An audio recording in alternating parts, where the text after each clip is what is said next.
Magandang araw sa bawat isa sa inyo. Patuloy kayong in-encourage na samahan kami sa pag-aaral ng salita ng Diyos.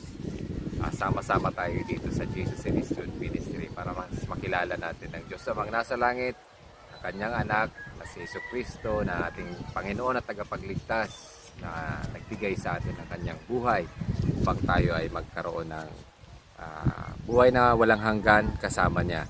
At ang banal na spirito na patuloy na nagtuturo sa atin ng kanyang katotohanan habang tayo ay nagbabasa, nagsasaliksik ng kanyang salita at katotohanan sa Biblia.